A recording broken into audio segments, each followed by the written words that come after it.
Welcome to NH media. ముందుగా ముఖ్యాంశాలు.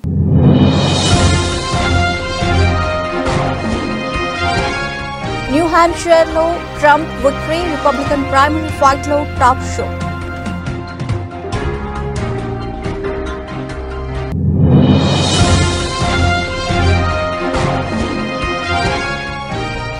Bullet rail కోసం కొత్త బ్రిడ్జ్, అద్భుతమైన పిక్ షేర్ చేసిన రైల్వే శాఖ.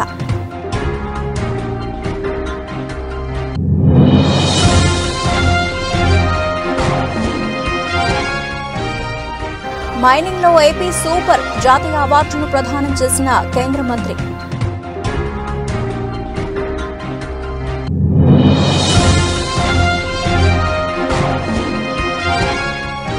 కేసీఆర్ వెంటే ఉంటాం, సీఎం రేవంత్ రెడ్డిని కలిస్తే తప్పేంటి తేల్చి చెప్పిన బీఆర్ఎస్ ఎమ్మెల్యేలు.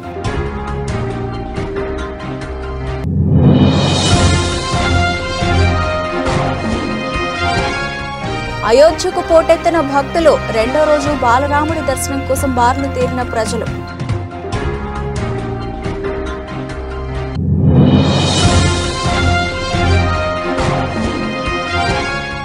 రవిశాస్త్రికి లైఫ్ టైం అచీవ్మెంట్ అవార్డు, భావోద్వేగానికి లోనైన మాజీ కోచ్.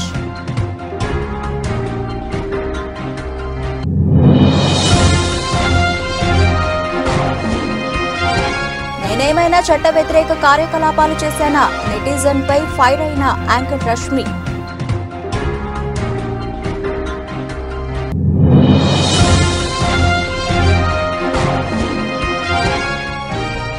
నష్టాల్లో ప్రారంభమైన సెన్సెక్స్, నిఫ్టీ మిశ్రమంగా ఆసియా మార్కెట్లు. రైట్, డీటెయిల్స్ చూస్తే రిపబ్లికన్ పార్టీ తరఫున అధ్యక్ష అభ్యర్థిగా ఈసారి కూడా పోటీ పడేందుకు అమెరికా మాజీ దేశాధ్యక్షుడు డొనాల్డ్ ట్రంప్ ప్రయత్నిస్తున్న విషయం తెలిసిందే. అయితే పార్టీ అభ్యర్థిత్వం కోసం జరుగుతున్న ప్రైమరీ ఎన్నికల్లో ఇప్పటికే ఓ విక్టరీ కొట్టిన ట్రంప్ ఇవాళ మరో భారీ విజయాన్ని సొంతం చేసుకున్నారు. న్యూ హ్యాంప్షైర్ ప్రైమరీలో ఆయన విజయకేతన ఎగురవేశారు. దీంతో దాదాపు ఆయనకు అధ్యక్ష అభ్యర్థిగా లైన్ క్లియర్ అయ్యే అవకాశాలు స్పష్టంగా కనిపిస్తున్నాయి. న్యూ హ్యాంప్షైర్ లో ట్రంప్ కు 55% ఓట్లు పడ్డాయి. ఇక రెండవ స్థానంలో నిక్కీ హేలీ ఉంది. వారం క్రితం అయోవాలో జరిగిన ప్రైమరీలో కూడా ట్రంప్ నెగ్గిన విషయం తెలిసిందే.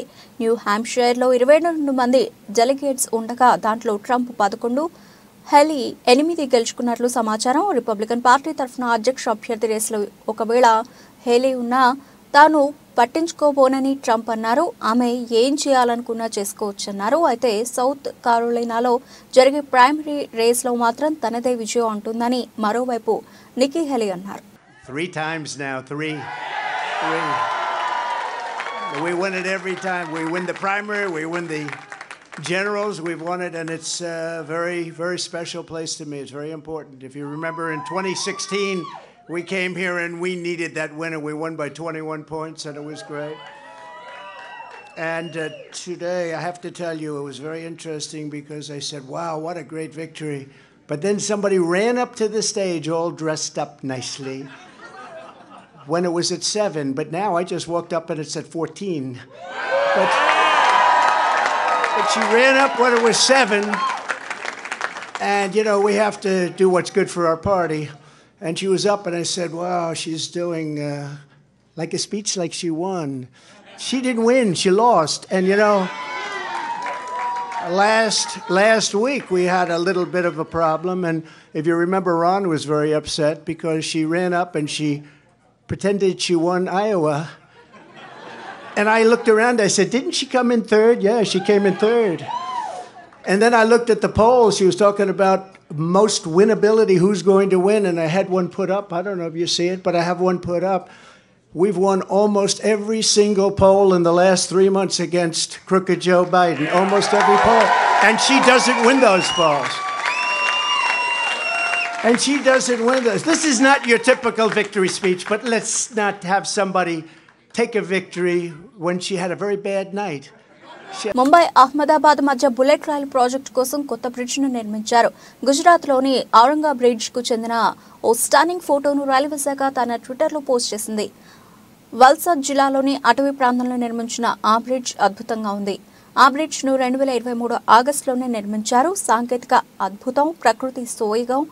ఔరంగా బ్రిడ్జ్ భవిష్యత్తు ప్రయాణికులకు ప్రయాణాలకు చిహ్నంగా నిలుస్తుందని రైల్వే శాఖ తన ట్వీట్లో కామెంట్ చేసింది. ముంబై అహ్మదాబాద్ మధ్య హై స్పీడ్ రైలు కారిడార్ పనులను 2021 నవంబర్లో స్టార్ట్ చేశారు. అయితే బుల్లెట్ రైల్ ట్రాక్ కోసం 6 నదులపై బ్రిడ్జ్లను నిర్మించారు. పార్ అండ్ ఔరంగా, పూర్ణ, మెందోలా, అంబికా, వేన్గనియ నదులపై బ్రిడ్జ్లను కట్టారు. బుల్లెట్ రైలు రూట్లో మొత్తం 24 బ్రిడ్జ్లను నిర్మిస్తున్నారు. దాంట్లో 20 గుజరాత్లో ఉండగా మహారాష్ట్రలో మిగతా బ్రిడ్జ్లున్నాయి.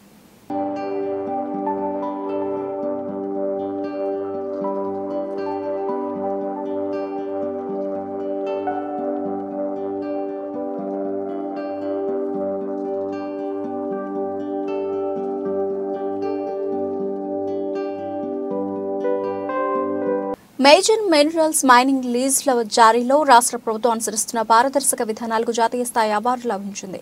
మధ్యప్రదేశ్ రాష్ట్రం భోపాల్లో జనవరి 23న జరిగిన స్టేట్ మైనింగ్ మినిస్టర్స్ కాన్ఫరెన్స్లో ఈ మేరకు కేంద్ర బొగ్గు గనుల శాఖ మంత్రి శ్రీ ప్రహ్లాద జోషి చేతుల మీదుగా రాష్ట్ర గనుల శాఖ సంచాలకులు విజయ్ వెంకటరెడ్డి ఈ అవార్డును అందుకున్నారు. కేంద్ర బొగ్గు మంత్రిత్వ శాఖ కార్యదర్శి కాంతారావు, అలాగే మధ్యప్రదేశ్ ముఖ్యమంత్రి డాక్టర్ మోహన్ యాదవ్ల సమక్షంలో అవార్డు ఆఫ్ అప్రిసియేషన్ ను డీఎంజీ విజయ్ వెంకటరెడ్డికి కేంద్ర మంత్రి ప్రహ్లాద జోషి ప్రదానం చేశారు. ఈ సందర్భంగా ఆంధ్రప్రదేశ్ ప్రభుత్వం ముఖ్యమంత్రి వైఎస్ జగన్మోహన్ రెడ్డి, గనుల శాఖ మంత్రి పెద్దిరెడ్డి రామచంద్రారెడ్డిల ఆధ్వర్యంలో తీసుకున్న పలు సంస్కరణలు కేంద్ర మంత్రి అభినందించారు. మైనింగ్ రంగంలో ఆంధ్రప్రదేశ్ రాష్ట్రం అత్యంత పారదర్శకంగా అవలంబిస్తూ ఉన్న విధానాల వల్ల అనతి కాలంలోనే జాతీయ స్థాయిలో 3వ స్థానంలో నిలవడం ప్రశంసనీయమని కొనియాడారు. గత ఆర్థిక సంవత్సరంలో 11 మేజర్ మినరల్స్ బ్లాకులను విజయవంతంగా యాక్షన్ ప్రక్రియను పూర్తి చేసి మైనింగ్ ఆపరేషన్స్ ను ప్రారంభించడం శుభపరిణామమని అన్నారు. ఇదే విధంగా మైనింగ్ రంగాన్ని మరింత ముందుకు తీసుకువెళ్లాలని ఆకాంక్షించారు.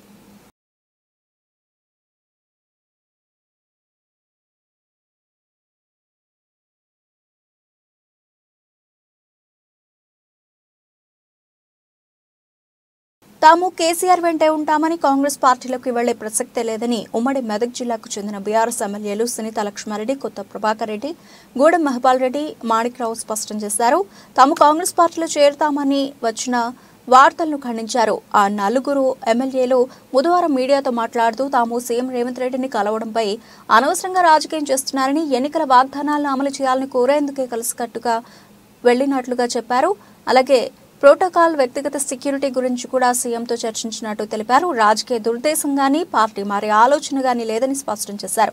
తమ పార్టీ అధిష్టానంపై తమకు నమ్మకం ఉందని, నియోజకవర్గ అభివృద్ధి కోసమే ముఖ్యమంత్రిని కలిసినట్టు చెప్పారు. మీడియాలో వచ్చిన వార్తలతో తమ కార్యకర్తలు గందరగోళానికి గురవుతున్నారని, ఈ అంశానికి ఇక్కడితో ఫుల్ స్టాప్ పెట్టాలని కోరారు. తమ నియోజకవర్గ సమస్యల పరిష్కారం కోసం ఎన్నిసార్లైనా ముఖ్యమంత్రిని కలుస్తామన్నారు. ఇంకా 100 సార్లు కలుస్తాం, నెలకు ఒక్కసారైనా కలుస్తాం, మా నియోజకవర్గాల అభివృద్ధి కోసం ఎక్కడికైనా పోతాం, ఎవరినైనా కలుస్తామని ప్రకటించారు. రాష్ట్ర సమస్యల పరిష్కారం కోసం ప్రధానితో పాటు కేంద్ర మంత్రులను సీఎం రేవంత్ ని కలిశారని, అదేవిధంగా తాము కూడా నియోజకవర్గ సమస్యల పరిష్కారానికి ముఖ్యమంత్రిని కలిశామని అన్నారు. ప్రతిపక్షంగా ప్రజల తరఫున ప్రభుత్వాన్ని ప్రశ్నిస్తూనే ఉంటామన్నారు.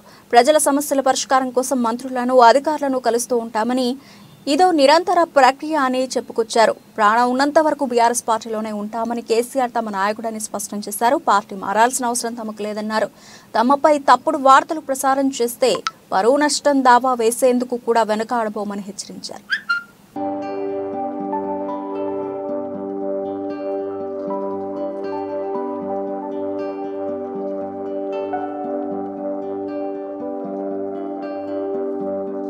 అయోధ్య రామ మందిరానికి భక్తులు పోటెత్తారు. బాలరాముణ్ణి దర్శించుకునేందుకు ఆలయం వద్ద బార్లు తీరారు. సోమవారం అయోధ్య రామాలయం గర్భగుడిలో బాలరాముడి విగ్రహానికి పండితుల మంత్రోచ్చారణల మధ్య ప్రధాని నరేంద్ర మోదీ చేతుల మీదుగా ప్రాణ ప్రతిష్ఠ చేశారు. మంగళవారం నుంచి సాధారణ భక్తులకు బాలరాముడి దర్శనానికి అనుమతించారు. రాముడిని దర్శించుకునేందుకు భారీ సంఖ్యలో భక్తులు ఆలయం వద్దకు తరలి రావడంతో ఆ ప్రాంతమంతా భక్తజన సంద్రోహంగా మారింది. భక్తులను అదుపు చేసేందుకు పోలీసులకు సవాలుగా మారింది. సుమారు 8,000 మంది పోలీసులను ఆలయం వద్ద అందుబాటులో ఉంచారు. అయినా భారీగా రాముని దర్శనం కోసం వచ్చిన భక్తులను కట్టడి చేయడంలో పోలీసులు తంటాలు పడ్డారు. శ్రీరాముడి దర్శనం కోసం సోమవారం అర్ధరాత్రి నుంచే భక్తులు పెద్ద సంఖ్యలో తరలివచ్చారు. మంగళవారం ఉదయం 6 గంటల నుంచి భక్తులను ఆలయ కాంప్లెక్స్ లోనికి అనుమతించారు. అయితే దర్శనానికి సమయాన్ని 2 భాగాలుగా విభజించారు. ఉదయం 7 గంటల నుంచి 11:30 వరకు, మధ్యాహ్నం 2 గంటల నుంచి రాత్రి 7 గంటల వరకు బాలరాముని దర్శనం చేసుకునే అవకాశం కల్పించారు. దీంతో తొలి రోజు ఉదయం నుంచి సాయంత్రం వరకు దాదాపు 5 లక్షల మంది భక్తులు బాలరాముని దర్శనం చేసుకున్నారు. ఆలయం వద్ద భక్తుల రద్దీ విపరీతంగా ఉండడంతో యూపీ ముఖ్యమంత్రి యోగి ఆదిత్యనాథ్ హెలికాప్టర్లో ఏరియల్ సర్వే నిర్వహించారు. ఆలయం వద్ద ఏర్పాట్లను పరిశీలించి భక్తులకు ఇబ్బందులు తలెత్తకుండా అధికారులకు సూచనలు చేశారు. యూపీలోని అయోధ్య రేంజ్ ఐజీ ప్రవీణ్ కుమార్ మాట్లాడుతూ భక్తులు భారీ సంఖ్యలో శ్రీరాముడి దర్శనానికి వస్తూ ఉండడంతో వృద్ధులు, వికలాంగులు ఆలయ దర్శనాన్ని 2 వారాల పాటు వాయిదా వేసుకోవాలని సూచించారు.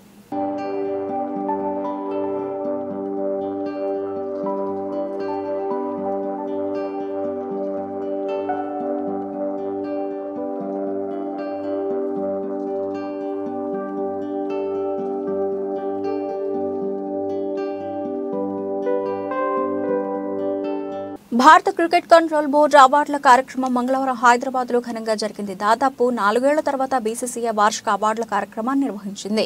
భారత క్రికెటర్లతో పాటు దేశవాళీ ఆటగాళ్లు, బీసీసీఐ పెద్దలు ఈ వేడుకకు హాజరు కాగా హర్ష భోగ్లే వ్యాఖ్యాతగా వ్యవహరించారు. అంతర్జాతీయ క్రికెట్లో మంచి ప్రదర్శన కనబరిచిన ఆటగాళ్లకు పాలి ఉమ్రిగర్ అవార్డును ప్రదానం చేశారు. 2022-23 గాను పాలి ఉమ్రిగర్ ఉత్తమ క్రికెటర్గా శుభ్మన్ గిల్, 2020-21కి స్పిన్నర్ రవిచంద్రన్ అశ్విన్, 2019-20కి పేసర్ మొహమ్మద్ షమి, 2021-22కి బుమ్రాలు అందుకున్నారు. ఉత్తమ మహిళా ప్లేయర్గా 2021-22కి గాను స్మృతి మంధానా, 2019-20, 2022-23 గాను దీప్తి శర్మలు ఈ అవార్డులను గెలుచుకున్నారు. కాగా భారత స్పిన్నర్ రవిచంద్రన్ అశ్విన్ ఈ అవార్డును గెలుచుకోవడం ఇది రెండోసారి. భారత మాజీ cricketer coach Ravi Shastri, CK Naidu life time achievement award అందుకున్నారు. బీసీసీఐ అధ్యక్షుడు రోజర్ బిన్నీ, సెక్రటరీ జై షా అతన్ని ఈ అవార్డును ప్రదానం చేశారు. రవిశాస్త్రితో పాటు ఫారూక్ ఇంజనీర్ కూడా ఈ అవార్డును అందుకున్నారు. I've seen you live life king size, but I'm sure this is a wonderful emotional moment for you as well, what you've just got. It certainly is, and ladies and gentlemen, thanks for coming. I thank the BCCI for bestowing this honor on me. You know, it's 4 decades in the game where you've not missed a beat, and you've been involved with Indian cricket right through. It's a very touching moment for me because when I started my cricket at the age of 17, and I finished at 31 as a player, at 30 in fact, as a player, BCCI were my guardians, right through. They showed me the path to play sport. You know, at a time where the bucks weren't big in the game, like Farooq mentioned, but there was pride in playing for your country. I saw the BCCI grow up in these 40 years of mine, you know, to become a powerhouse in world cricket. And because of that, you can see generations after generations of players benefiting. So for me, this is a very special evening, especially with the women's team, the men's cricket team there. You've got the coaching staff from England. And there are people here who have been with me right through those 40 years, either as administrators, either as players, either as broadcasters, either as production people around the ground, you know, who are there when we play the game or watch the game or commentate on the game. So Tollywood నటి రష్మి గౌతమ్ గురించి పెద్దగా పరిచయం అక్కర్లేదు. Jabardasth show ద్వారా యాంకర్గా బుల్లితెరకు పరిచయమై ప్రేక్షకుల్లో భారీ craze సంపాదించుకున్నారు. అంతకుముందు సినిమాలో నటించిన ఈ భామకు పెద్దగా గుర్తింపు రాలేదు. ఈ షో ద్వారా వచ్చిన క్రేజ్తో బిగ్ స్క్రీన్ పై అప్పుడప్పుడు మెరుస్తోంది. మరోవైపు సోషల్ మీడియాలో లేటెస్ట్ ఫోటో షూట్స్తో అభిమానులను అలరిస్తూ ఉంటోంది. ఇదిలా ఉంటే రష్మి తాజాగా ఓ నెటిజన్ పై ఆగ్రహం వ్యక్తం చేసింది. అయోధ్య రామ మందిర ప్రారంభోత్సవంపై ఆనందం వ్యక్తం చేస్తూ రష్మి ఇటీవల ఒక పోస్ట్ చేసింది.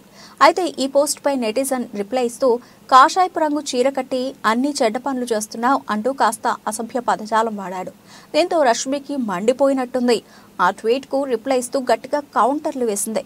నేనేమైనా బిల్లులు కట్టకుండా డబ్బులు ఎగ్గొట్టానా, లేదా నా తల్లిదండ్రుల్ని రోడ్డున వదిలేశానా, నా కుటుంబ బాధ్యతలు తీసుకోలేదా, ట్యాక్స్లు కట్టలేదా, నేనేమైనా అసాంఘిక కార్యకలాపాలు అకృత్యాలు చేశానా, ఎవరి దగ్గరైనా డబ్బులు లాగేసుకున్నానా, మీ దృష్టిలో అసభ్యకరమైన పనులంటే ఏంటి?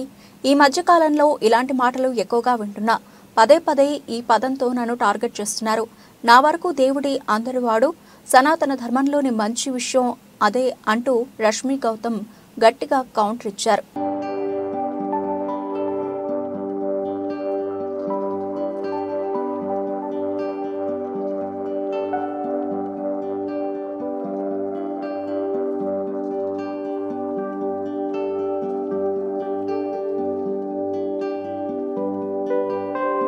దేశీయ స్టాక్ మార్కెట్లు నిన్నటి నష్టాలు కొనసాగిస్తున్నాయి. నిన్న మార్కెట్లు ముగిసే సమయానికి పెట్టుబడిదారుల సంపద దాదాపు 8 లక్షల కోట్ల రూపాయల మేర ఆవిరి కాగా నేడు సైతం మార్కెట్లో బేజారును ప్రదర్శిస్తున్నాయి. ఉదయం 9:16 సమయంలో బెంచ్ మార్క్ సూచీ సెన్సెక్స్ 186 పాయింట్ల నష్టంలో కొనసాగుతూ ఉండగా మరో కీలక సూచీ నిఫ్టీ 39 పాయింట్లు కోల్పోయింది. ఇదే క్రమంలో నిఫ్టీ బ్యాంక్ సూచీ 276 పాయింట్లు, నిఫ్టీ మిడ్ క్యాప్ సూచీ మాత్రం స్వల్పంగా 2 పాయింట్ల మేర లాభంతో ఇంట్రాడేలో కొనసాగుతున్నాయి. వాస్తవానికి అమెరికా మార్కెట్లు లాభాలతో ముగియగా ఆసియా మార్కెట్లు మాత్రం మిశ్రమంగా ఉండడంతో దేశీయ మార్కెట్లను ప్రభావితం చేస్తోంది.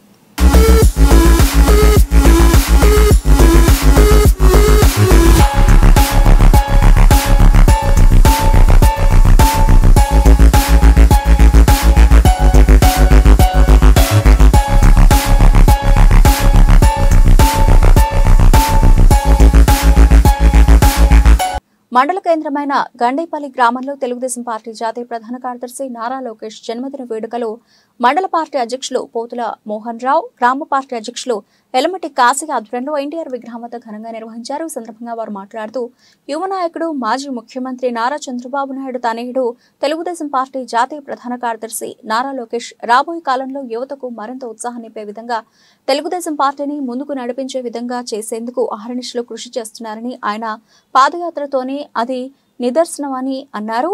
ముందుగా కేక్ కట్ చేసి పుట్టినరోజు వేడుకలు జరుపుకున్న అనంతరం స్వీట్లు పంపిణీ చేశారు.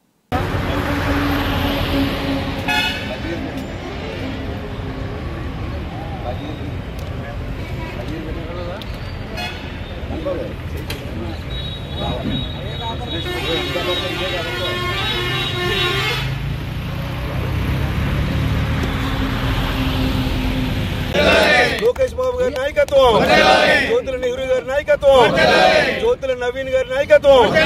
Thank you sir.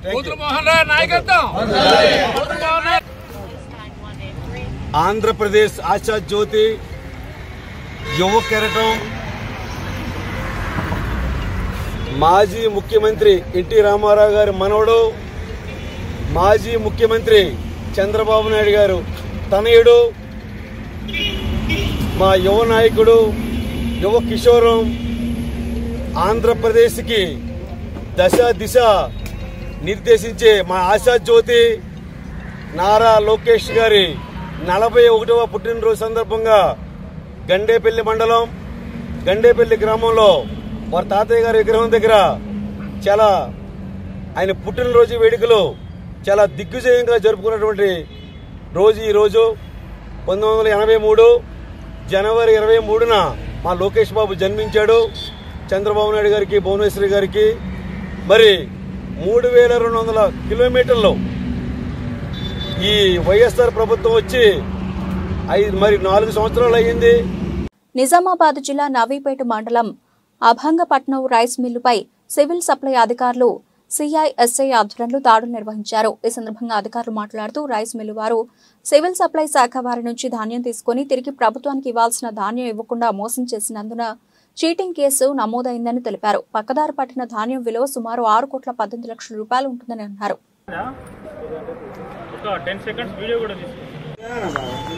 Civil supply DT Abdul Rehman యొక్క ఫిర్యాదు మేరకు ఈరోజు ఈ అభంగపట్నంలో యూనుస్ ట్రేడర్స్ పేరు మీద యూనుస్ అనే రైస్ మిల్ పనిచేస్తున్నారు.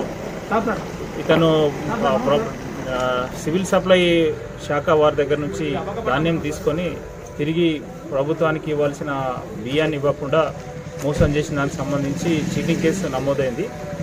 దీనికి సంబంధించి సివిల్ సప్లై అధికారులు, డిఎం గారు మరియు వాళ్ళ సిబ్బంది కూడా ఇక్కడికి రావడం జరిగింది. దీంట్లో మిస్అప్రాపరేషన్ అయినటువంటి స్టాక్ యొక్క విలువ సుమారు 6,18 లక్షలు ఉంటుంది. అదే వడ్లలో చెప్తే 26,000 క్వింటాల చిల్లర ఉంటుంది. దీనికి సంబంధించి 3 సీజన్లలో 2021, 22 ఖరీఫ్ రబీ మరి 22, 23 ఖరీఫ్ సంబంధించిన ధాన్యం ఇదంతా తీసుకొని తిరిగి సివిల్ సప్లై శాఖ వారికి ఇవ్వాల్సిన బియ్యాన్ని ఇవ్వకుండా మోసం చేసిన పైన కేసు నమోదు చేసి దర్యాప్తు చేయడం జరుగుతుంది. కాకినాడ రూరల్ తూరంగి గ్రామం ఈశ్వర్నగర్ వెల్ఫేర్ అసోసియేషన్ ఆధ్వర్యంలో ఇంద్రపాలెం ట్రైనింగ్ డీఎస్పీ ప్రమోద్ ఈశ్వర్నగర్ లో గల కాలనీవాసులకు ఎటువంటి అవాంఛనీయ సంఘటనలు దొంగతనాలు చోటు చేసుకోకుండా అసోసియేషన్ తరఫున గట్టి బందోబస్తు ఏర్పాటు చేయాలని LHMS యాప్ ద్వారా తెలియజేస్తే దగ్గరలో ఉన్న పోలీస్ స్టేషన్ వారు ఏర్పాటు చేసి ఉంచుతారని ఈ కాలనీవాసులకు అవగాహన కల్పించారు. దుర్గారావు గారిది మీ అందరికి తెలుసో లేదో ఇంకోటి కూడా జరిగింది. సేమ్ రోజు జరిగిందని మేము ఎక్స్పెక్ట్ చేస్తున్నాం. ఆ రోజు వెంటనే మేము రియాక్ట్ అవ్వడం జరిగింది. వెంటనే మేము మా క్లూస్ టీమ్ని పిలిచాము, ఫింగర్ ప్రింట్స్ని కూడా తీసుకున్నాము. అక్కడ వేరే దగ్గర జరిగిన దగ్గర కూడా ఫింగర్ ప్రింట్స్ తీసేసి ఈ రెండు ఒకటే చేశాడని మా అనుమానం జరుగుతుంది. సో మా ఇన్వెస్టిగేషన్ కొన్ని చెప్పాలనే ఈ మీటింగ్ మనం కండక్ట్ చేయడం జరుగుతుంది. సో ద ఫస్ట్ థింగ్ ఇక్కడ మేము అబ్జర్వ్ చేసింది, ఇప్పుడు అప్పల స్వామి గారి ఇంట్లో కానీ లేకపోతే వేరే వాళ్ళ ఇంట్లో కానీ ఎక్కడ దొంగతనాలు జరిగినాయి అంటే, మీరు వేరే ఊరికి వెళ్ళినప్పుడు కానీ గేటుకి పనులకు కూడా చెప్పండి, మార్నింగ్ ఈవినింగ్ వచ్చేసి అక్కడ క్లీన్ చేసి వెళ్ళమని. అప్పుడు మార్నింగ్ ఈవినింగ్ పనులు వచ్చి తిరుగుతూ ఉంటే ఆ చూసినోడికి దొంగకి వాడికి ఏమనిపిస్తుంది, ఇంట్లో ఉన్నారు ఎవరు లేని ఇల్లు అయితే కాదు అని అయితే అనుకుంటాడు కదా. సో ఒక రకంగా వీళ్ళ ఇంటి దగ్గర జరిగినప్పుడు నేను కొంతమందికి చెప్పాను, అందరున్నారు లేదో తెలియదు, ఇప్పుడు మళ్ళీ చెప్పదలుచుకుంటున్నాను. లాక్డ్ హౌస్ మానిటరింగ్ సిస్టమ్ అనే ఒక యాప్ ఉంటుంది. ఇది పోలీస్ ప్రజలకు ఇచ్చే సర్వీస్ యాప్ అన్నమాట. నిజామాబాద్ జిల్లా సాలూరు మండల కేంద్రంలోని ఆలయ సాయన్న హెచ్పీ పెట్రోల్ బంక్ లో జిల్లా తూనికల కొలతల శాఖ అధికారులు తనిఖీలు నిర్వహించారు. పెట్రోల్ డీజిల్ ను 5 లీటర్ల పాత్రలో కొలతలు చేసి పరిశీలించారు. అనంతరం వినియోగదారులకు పలు సూచనలు చేశారు. పెట్రోల్ బంకులపై అనుమానాలు ఉంటే వారికి ఫిర్యాదు చేయాలన్నారు. పెట్రోల్ డీజిల్ పోసుకునే సమయంలో గమనించాల్సిన అంశాలను వినియోగదారులకు తెలిపారు.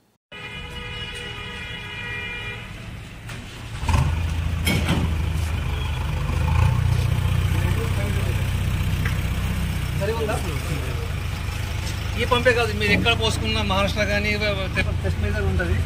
మీకు డౌట్ వస్తే చూపిసేయమంటే వాళ్ళు చూపిస్తారు.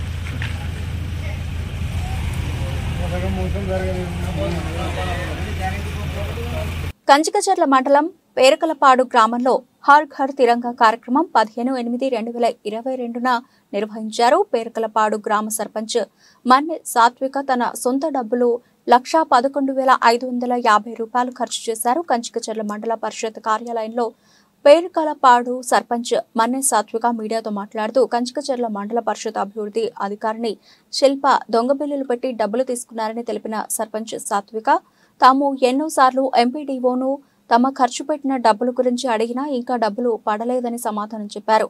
తమకు ఎంపీడీఓ అధికారినిపై అనుమానంతో సమాచారం హక్కు చట్టం ద్వారా వివరాలు తెలుసుకుంటే ఎంపీడీఓ అవినీతి గురించి తమకు తెలిసింది. ఎంపీడీఓ శిల్ప విధుల్లో చేరినప్పటి నుండి కంచికచర్ల మండలంలో చాలా చోట్ల అవినీతికి పాల్పడ్డారు.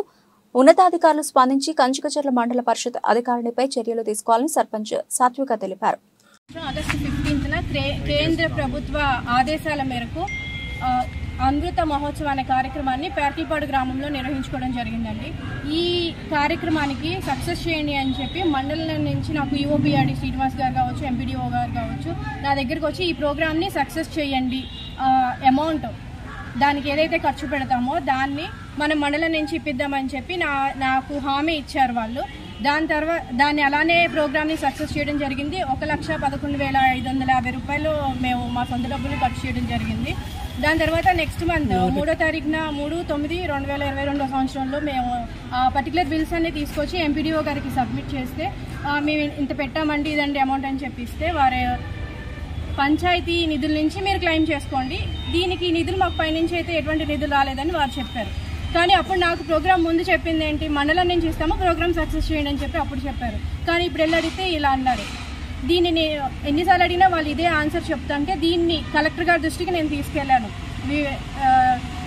డిఫరెంట్ టైమ్స్లో వెళ్ళి నేను అర్జీలు ఇచ్చుకోవడం జరిగింది. వారు నాకు మండలం నుంచి వీళ్ళకి డబ్బులు కేటాయించండి అని చెప్పి అనౌన్స్మెంట్ ఇవ్వడం జరిగింది. కలెక్టర్ గారు మండలానికి ఇచ్చారు. అయినా కానీ కలెక్టర్ గారి ఆదేశాలను కూడా వీళ్ళు ధిక్కరించి నాకు ఎటువంటి అమౌంట్ అనేది ఇవ్వలేదు. ఇవన్నీ ఇలా జరుగుతుంటే నాకు ఎందుకు అనుమానం వచ్చి నేను సమాచార హక్కు చట్టం కింద. బులెటిన్ ముగించే ముందు హెడ్లైన్స్ మరోసారి.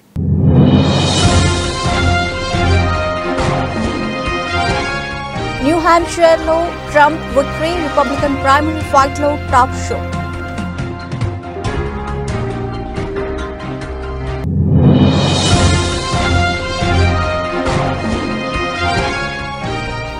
బుల్లెట్ రైల్ కోసం కొత్త బ్రిడ్జ్, అద్భుతమైన పిక్ షేర్ చేసిన రైల్వే శాఖ.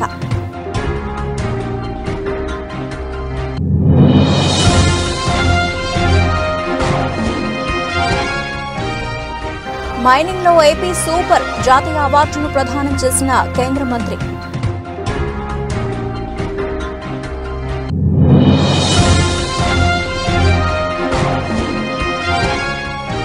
కేసీఆర్ వెంటే ఉంటాం, సీఎం రేవంత్ రెడ్డిని కలిస్తే తప్పేంటి తేల్చి చెప్పిన బీఆర్ఎస్ ఎమ్మెల్యేలు.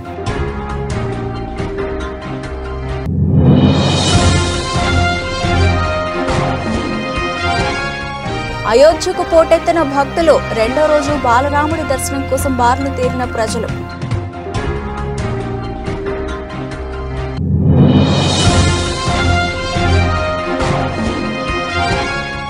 రవిశాస్త్రికి లైఫ్ టైం అచీవ్మెంట్ అవార్డు, భావోద్వేగానికి లోనైన మాజీ కోచ్.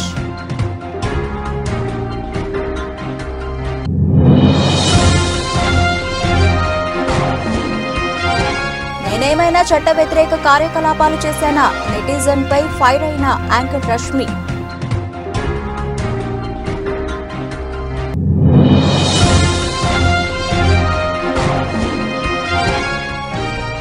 నష్టాల్లో ప్రారంభమైన సెన్సెక్స్, నిఫ్టీ మిశ్రమంగా ఆసియా మార్కెట్లు. ఇవి ఇప్పటివరకు నిలిచిన అప్డేట్స్. మరిన్ని అప్డేట్స్ తో మళ్ళీ కలుద్దాం. అంతవరకు సెలవు, నమస్తే.